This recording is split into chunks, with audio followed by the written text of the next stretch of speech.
Hi everyone. In this session we'll study about transmission control protocol, which is a topic in module 6 of CS306 computer network. Transport layer is one of the layer in the open system interconnection model which deals with connecting open system, that is for communication with other systems that are open. And the main role of the transport layer is used for establishing end-to-end communication over a network.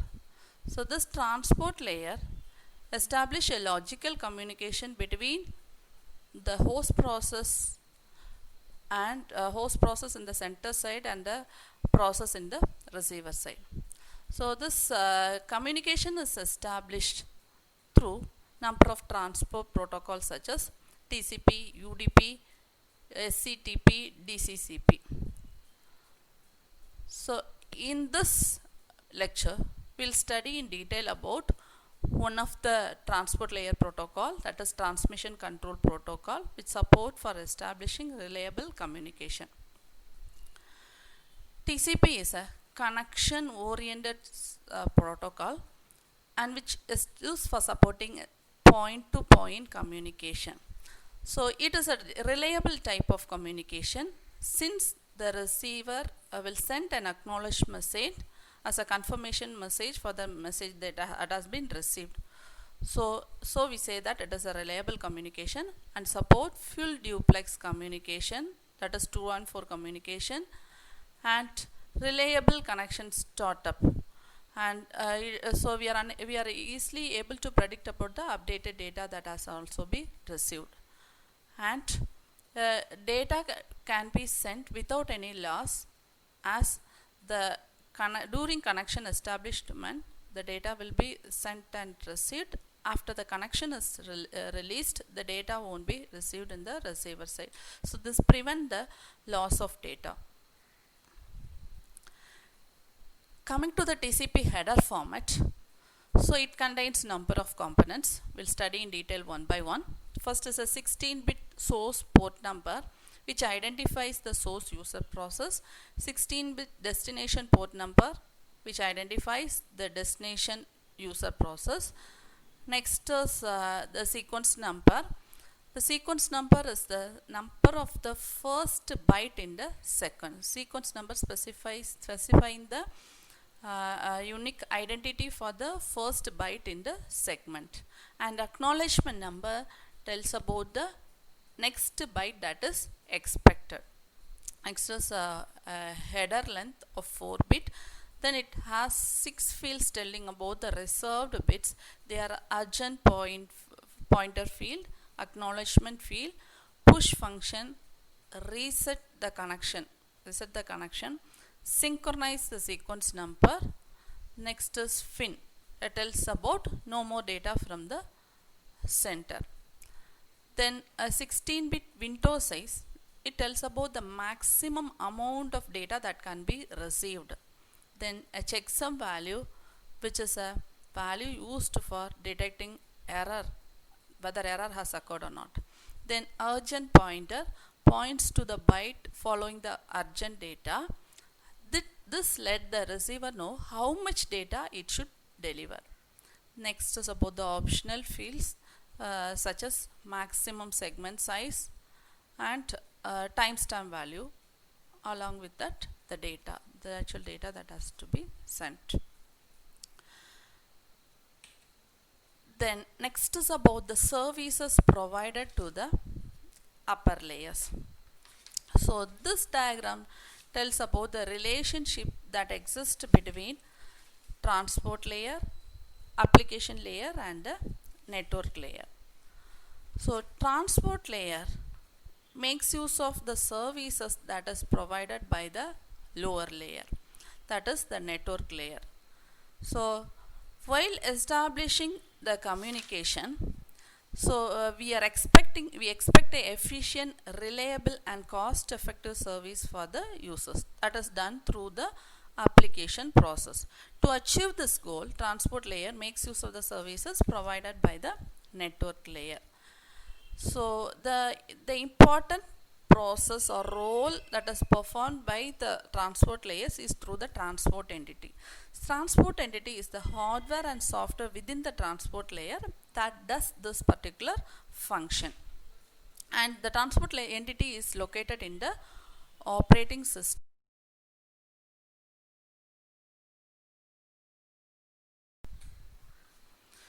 Coming to connection establishment, TCP established connection through a procedure known as three-way handshake.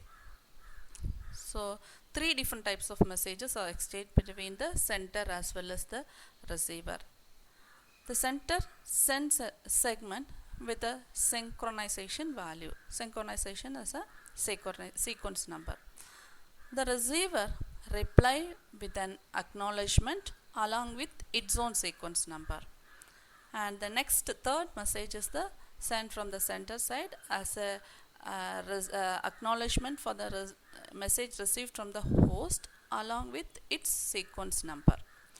So thus three different types of messages are exchanged for connection establishment. After that, actual data transfer will happen. Next is about the elements of transport protocol.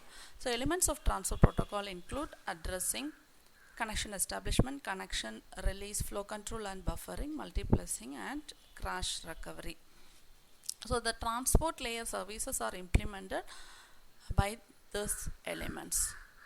So among this we'll study in detail about addressing, connection establishment and connection release. So first is about addressing.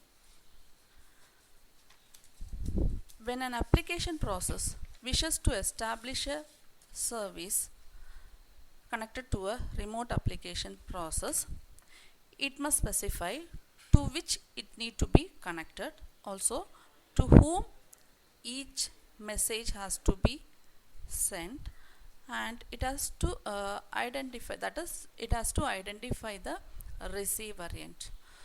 So this connectivity between the sender and the receiver is done through this endpoints. The endpoints are called as ports. In ATM networks, so this point of connectivity is called the service access point.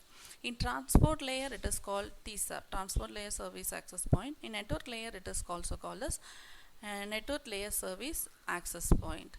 So the figure illustrates the relationship between TSAP, NSAP and transport layer connectivity. So next is moving about the connection establishment using three-way handshake and what are the possibilities of different types of messages that can be received. So three different categories are represented. One is the normal operation and the second one is the receiver end receives a delayed protocol data unit, and third is the host receives a duplicate protocol data unit. So we will see in detail about what is the difference between the three different types of connection. First is a normal operation, that is host sends a request for connection with the sequence number, receiver acknowledged along with its own sequence number. Then next is about the data transfer along with its sequence numbers and the acknowledgement message. But in the second one, it has been identified that the protocol data unit that is sent from the host is delayed in reaching the receiver end. So when receiver receives this message, it notices that this is an old duplicate, but it sends an acknowledgement message, and acknowledgement message is sent through TPDU. Each and every message is sent as TPDU, that is transport protocol data unit, and ask the host on the sender side to verify whether it is working one, so or it is a updated one, or that is old one. To identify that is request the host to verify the information also, so that no damage can cause to the connection. Further, that is to be established. And the third category is host to get a delayed request message. But when a host 2 receives a delayed request message, it replies to that by means of a TPU, protocol data unit. Again, for the acknowledgement that has been sent, again it receives a message, that is data along with the acknowledgement. It assumes that it is an outdated one, because as per the diagram, the acknowledgement sent from the receiver side is X and the sequence number is Y, but it receives an acknowledgement specifying the sequence number as Z. It identifies that it is an outdated one. So it doesn't reply for the message that has been received. So the main reason is, so this should not cause any damage to the connection that has been set up, and it doesn't want to proceed the connection further. It will reject. The entire connection will be blocked there itself. So these are the different possibilities, the problems or issues that may occur during the connection establishment process.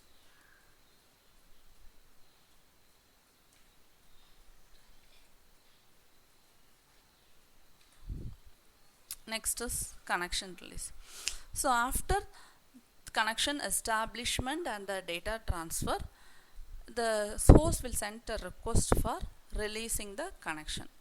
The receiver will reply with an acknowledgement. After that, when it tries for sending the data, so the data won't be properly sent to the receiver side, because now the connection is blocked or connection is released. That it shows about a disconnect message. That is about connection release. Next is flow control buffering. So this is one of the important function or action that is performed in the transport layer. So the purpose of this flow control mechanism is to maintain the rate of flow between the sender and receiver. If a sender is sending at the faster rate, and if the receiver is unable to receive the data in the same rate, there may be loss of data. To avoid this loss of data and maintain a standard and unique that is transmission ratio, flow control mechanisms are followed. So in module 2 we have studied in detail about what are the different flow control mechanisms. Next is so other elements that are present in the transport layer or the multiplexing. Multiplexing is a way of sending multiple signals over a communication link in the receiver when deep multiplexing happens and recovers the signal. So in this lecture we have studied about what is the role of transport layer, what are the protocols used in the transport layer. Mainly we focused on TCP, how communication is established to TCP, and what are the actual elements or the services performed in the transport layer, that is addressing connection establishment, release, flow control, multiplexing, etc. Thank you.